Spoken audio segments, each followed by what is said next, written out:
Sean, first of all, I'm so pleased to see you here in Paris for this movie, directed by the French director Pierre Morel, Gunman. It's the first time you play an action movie, the character like this. I mean, you thought it was a good time for you to do this kind of character and this kind of movie right now? I don't know that I thought of it in those terms. I mean, one of the things that I've thought about as the conversations come up in terms of, because clearly it's of a very high octane genre action piece in that sense. But when I read the script, one of the things that was, I don't want to say unique about it in this part, but unique when it came to something as action driven, was that so many of the films of that genre that, and some of which I like as an audience, but maybe didn't find an interest in as an actor in the past, are a kind of wink at the audience movies. They're kind of serio-comic, and or serio-cartoonish in some sense, where they divorce the consequences of violence with the kind of pop violence that's on screen. And so what is sort of viscerally dynamic, cinematic about the energy of this movie is all very organic to the world of the characters in any real-life version of it. So the kind of thriller aspect, the driving part of it, is not being supported by automatically by artifice. And so there was there was a point of reference in the real world on all of it, and I think that that's what probably separated it from other things that I had seen. But not unlike other films that I've ended up doing, a conscious idea of the type of film that I wanted to do at a particular moment never really plays a part in the decision that I make. Good morning. Don't you have to go to work today? What are you doing over there? You are the designated trigger. The unclaimed assassination of the minister has triggered violent confrontations in Kinshasa. Le challenge, c'était justement de l'avoir pour ce rôle et puis de lui permettre, pour la première fois de sa carrière, de faire un vrai film d'action. Je pense qu'il avait envie d'essayer. Ouais. Parce que je pense que quand on arrive à ce niveau-là, à ce calibre d'acteur, on a envie de se frotter à des nouveaux challenges. Donc il a voulu essayer, et après le challenge, c'est plutôt trouver la bonne histoire qui va l'intéresser.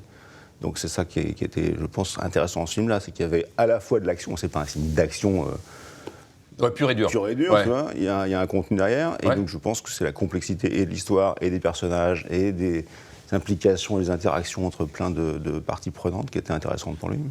I have visited a lot of the worlds of this movie in my life, and I have many friends who have lived in the shoes of the character that I played in a lot of very close parallel ways. And so the point of reference was, again, from the real world, that there were things that were familiar to me that if I had seen them in film before, I hadn't seen them in this kind of dynamic cinema. And so I thought, well, it'd be really rich to play with as a movie. And then with Pierre Morel, who's such a sure hand in that approach, that attack on cinema, and who also happened to have visited upon a lot of the same worlds that I had and found a lot of kind of kindred spirit on it. I felt that I was going to be in very good hands, and came out feeling that I was. Et t'as deux Rolls-Royce, pour ne citer que, Javier Bardem et Sean Penn, par exemple. Ah ouais. Là, tu t'amuses, tu sais que tu peux quasiment tout leur demander. Ça a deux avantages. Un, tu te dis, waouh, j'ai intérêt à assurer. Parce que forcément. Tu peux pas hésiter, c'est compliqué. Tout d'un coup, le mec voit dans ton regard. Si toi, tu sais pas, eux, ils savent. Ouais. Mais par contre, c'est extrêmement rassurant et relaxant, parce que tu sais que quoi que tu demandes, ces mecs-là savent te donner quelque chose qui sera bien. Il t'a étonné parce que, ouais. Enfin, je suis sûr que tu t'attends, voilà, tu vas bosser avec Sean Penn, donc tu t'attends à un truc énorme, mais il t'a quand même étonné, tu t'es dit waouh quand même. Il te scotche sur plein de choses, il te scotche sur la variété des intentions qu'il peut donner, d'abord. Entre différentes prises, Entre par différentes exemple. prises, ouais. Sur le, tu as un curseur, tu vois, tu veux un peu plus, un peu moins, il fait des variations insensées. Et sur la capacité de travail, d'un point de vue physique, après, parce qu'il y a tout ce côté cascade, action, baston, qui font qu'il a travaillé très dur. Quoi. Il n'est pas doublé. Jamais. Il n'y a pas une scène de ce film, il n'y a pas un photogramme de ce film où c'est pas Sean Penn. Eugene, stop! Arrêtez! Arrêtez! Je m'en charge! On va pas l'enlever! You did all your stunts during this movie. I mean, it was a great challenge for you, making all your stunts was something you want to do absolutely. There's a way to look at it that is that they are stunts, but there's also a way to look at it that they are part of the character playing that you do in any other aspect of what you're doing. With your body, maybe, you mean something like that? Yeah, well, it's that. Yes, of course, there's wanting a consistency of a movement and to be able to have a continuity cinematically with an audience. And indeed, sometimes with stunt people playing part of it, you're separating that from the rest of the scene playing. But also, I think that psychologically, you want to feel that you're owning every day that you're on the set as a character. And so it became a kind of essential demand of it upon me to try to do that. It helps you, maybe, to create, to build a character? Well, look, for one thing, you want to believe that you can do the things that you're doing, and like every other part of being an actor in film, there is that balancing act between how much you fully believe something and that which is living in a choreographed territory. Whether it's the choreography of language or the choreography of movement. In this case, if you don't go with the choreography, somebody's going to get hurt, obviously, likely me. But still, it occupies the discipline set of your state of mind. Yeah. Il y a action, rédemption. Il y a aussi l'humanitaire qui est assez présent et on sait ô combien ça concerne Sean Penn. Ça, c'est lui qui a amené ça. C'était dans le scénario. Tu as construit tout ça avec lui? Alors l'humanitaire n'était pas tellement au scénario. De toute façon, c'est adapté à un bouquin de Manchette qui date des années 80, donc on l'a quand même beaucoup modernisé. On a gardé la structure, on va dire, mais c'est vrai qu'on l'a transcrit dans un monde contemporain beaucoup plus réaliste que ne l'était la nouvelle originale. Et Sean, quand on a commencé à discuter ensemble, a dit « Oui, mais alors pour que les personnages aient une raison d'être à tel endroit, est-ce qu'on ne serait pas dans évidemment, l'humanitaire, la collaboration entre les sociétés militaires privées et l'humanitaire pour sécuriser les sites, les machins ?» Et on a commencé à partir là-dessus.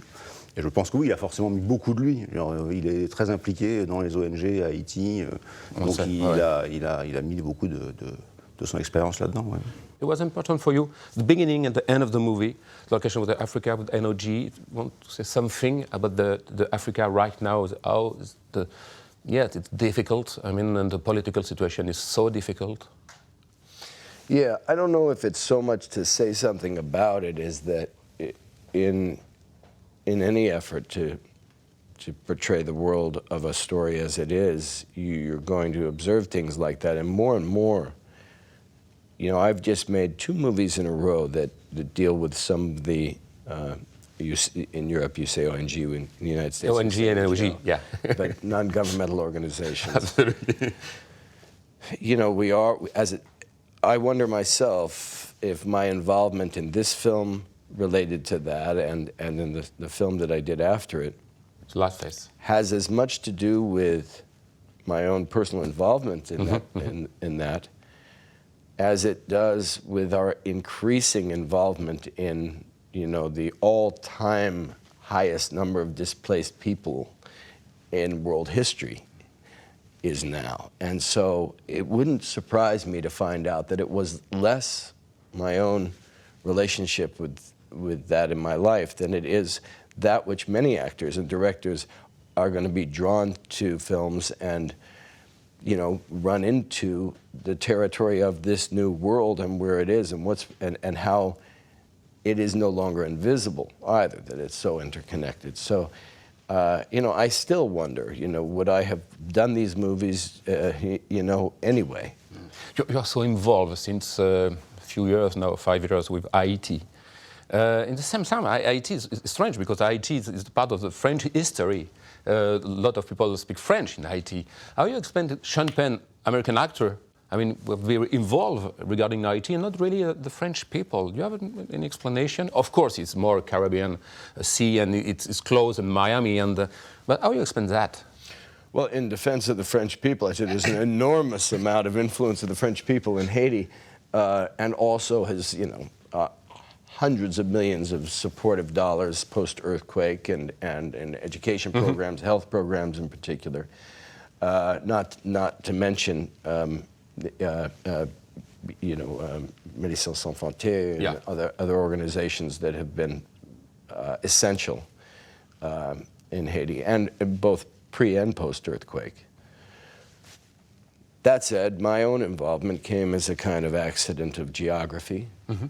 We have our own history, the United States and Haiti, controversial history, as is France's to a large degree. But it's an hour and a half from Miami Beach. It's really our next door neighbor. And it's not only the poorest country in the Western Hemisphere, it's twice as poor as the next poorest country in the Western Hemisphere. And that doesn't make sense to in any human rationale, that an hour and a half away they're partying in the nightclubs in Miami and then it's like this. So I went to Haiti because I happened to be free at that time. I had just had the last of my children leave the nest. I was single and had cleared my deck related to my kids' schooling, didn't have professional obligations, and saw something on television that I thought I could be helpful to, and it was close, and I went, and after 2 weeks, it became its own investment, and we stayed. And I'll leave on my knees, I'll be free and be begging you, please let me be, and be me. You won 2 Oscars, Mystic River and Harvey Milk. You won a prize in Cannes Film Festival, Venice Festival, Berlin Film Festival, and César d'honneur. Sean Penn!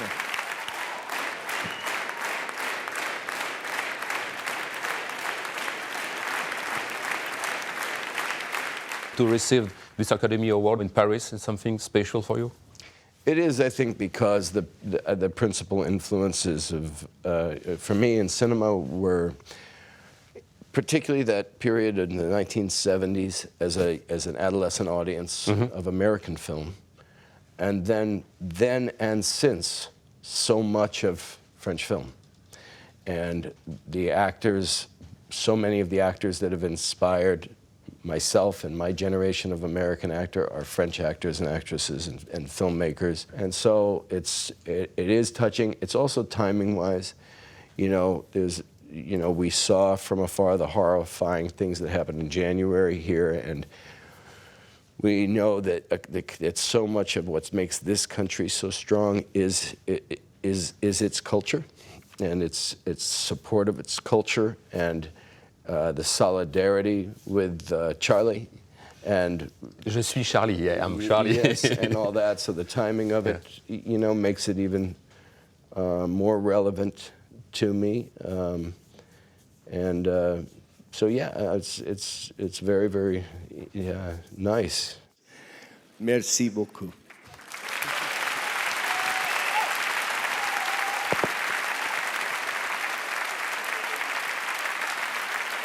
You met François Hollande, the president of France. I don't know exactly what was your purpose with François Hollande, but it was necessary for you to meet François Hollande? He was very gracious to spend some time with me.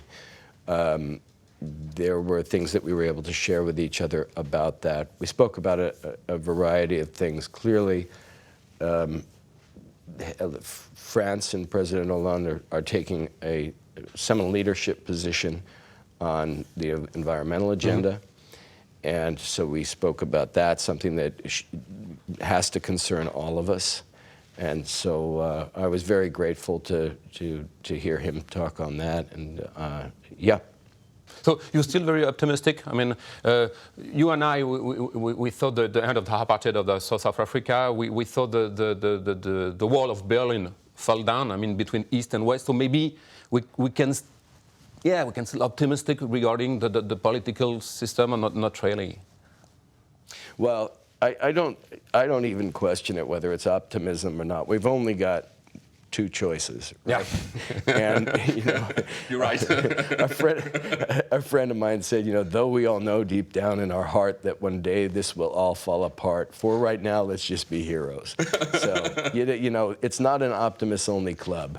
You got to get up and do it. Merci beaucoup. It was a really great pleasure to see you. Thank you very much. Merci. Thank you very much. Thanks.